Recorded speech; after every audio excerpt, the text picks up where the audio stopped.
Hi hi. ఇప్పుడు పవన్ కళ్యాణ్ అన్న ఇప్పుడు పరిపాలన ఎలా అనిపిస్తుంది? అండ్ 21 సీట్లకు 21 సీట్లు విన్ అయ్యాడు కదా. అంటే ఇప్పుడు డిప్యూటీ సీఎం అయిన తర్వాత పరిపాలన మీకు ఎలా అనిపిస్తుంది? నిజంగా నిజాయితీగా చెప్పండి. నిజంగా నిజాయితీ చెప్పాలంటే గత ముఖ్యమంత్రుల కంటే గత ప్రభుత్వాల కంటే 100 రెట్లు చాలా బ్రహ్మాండంగా పరిపాలిస్తాడనే ఆశ ఉన్నది, కోరిక ఉన్నది, నెరవేరుతుంది అనే ఆలోచన ఉన్నది. అంటే ఇప్పుడు జనాలకు మంచి చేస్తాడు అనుకుంటున్నారా? కంపల్సరీ ఆ ఆలోచనతోటే కదా ఇల్లు తిరిగి నేను ప్రచారం చేసింది. ఇల్లు తిరిగి ఇప్పుడు పిఠాపురంలో మీరు ప్రచారం చేశారా?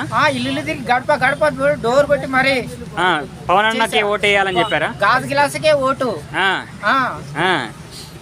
అంటే ఇప్పుడు మరి పవన్ కళ్యాణ్ అక్కడ ల్యాండ్ కూడా కొనుక్కున్నాడంట, ఇల్లు కూడా కట్టుకుంటున్నాడంట. అంటే మీకు ఎలా అనిపిస్తుంది? అంటే చాలా మంది ఏపీ ప్రజలు ఏమంటున్నారంటే ఈయన స్థానికుడు కాదు అనేది ఒకటి వ్యతిరేకత తీసుకొచ్చారు. కానీ స్థానికుడు అని చెప్పేసి నిరూపించుకోవడం కోసం అక్కడ ఓటు మాత్రమే కాదు, సీటు మాత్రమే కాదు, ఇల్లు మాత్రమే కాదు, భవిష్యత్తులో ఇంకా అన్ని రకాల సదుపాయాలు తీసుకురావాలనే ఒక మంచి ఆలోచనతో తన వంతుగా తన ప్రయత్నం చేస్తున్నాడు. చాలా బ్రహ్మాండంగా ఉంది బ్రో. నేనైతే అన్ని సీట్లు గెలుస్తాడు అనుకోలేదు. ఆ పిఠాపురం సీటు ఆయన ఒక్కడే గెలుస్తాడు అనుకున్నా. అదైనా కానీ చాలా మంది ఆయనను ఓడించాలని చెప్పేసి సర్వ ప్రయత్నాలు చేస్తుంటే ఆయనకు ఒక సపోర్ట్ చేద్దామని చెప్పేసి ఇట్లా ఒక ఏమంటారు రామాయణంలో ఉడతలాగా నా వంతుగా నేను ప్రయత్నం చేసిన.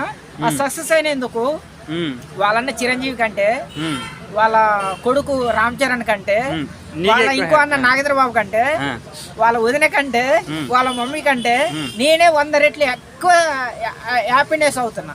I love you Pawan Kalyan. అంతే. అంటే ఎందుకు మరి పవన్ కళ్యాణ్ అంటే అంత ప్రేమ, అంత పిచ్చి, అంత ఇష్టం? అంటే నేను హీరోల ఫ్యాన్ కాదు, నీ సినిమా ఫ్యాను. ఏ సినిమా మంచిగా ఉంటే ఆ సినిమా. రాజకీయం కూడా ఎవరు మంచిగా పరిపాలన చేస్తే వాళ్ళకి నేను సపోర్ట్ చేస్తాను. మరి పవన్ కళ్యాణ్ ఇప్పుడు మంచిగా పరిపాలన చేస్తున్నాడు. ఇప్పుడు రోడ్లు కూడా వేపించాడు కదా. గత సీఎంల కంటే గత ప్రభుత్వాల కంటే 100 రెట్లు ఎక్కువగా పని చేపిస్తున్నారు. ఇప్పుడు ఈ కాలంలో ముఖ్యమంత్రి పోతున్నాడు అంటేనే 100 మంది పోలీసులను పెట్టేసి ఆటూట్ అని చెప్పేసి ప్రజల్ని పక్కకు పంపిస్తుంటే ఒక స్కూల్ పోయే అమ్మాయి జనసేన జెండా ఇట్లా ఊపితే ఆడ ఆగి వేసేసి అమ్మాయికి ఒక చిన్న ముద్దు పెట్టేసి మంచిగా చదువుకో, నీకు ఏ రకమైన సదుపాయాలైనా కానీ నువ్వే కాదు నీలాంటి వాళ్ళకి అందరికీ ఏపీ ప్రజలు అందరికీ అందుబాటులో చదువు ఉండే విధంగా మంచిగా పై స్థాయికి పోయే విధంగా నేను ప్రయత్నం చేస్తానని చెప్పేసి హామీ ఇచ్చిపోయిన ఒక మంచి వ్యక్తి. అంటే అంత మంచి వ్యక్తిని విని చేయించినందుకు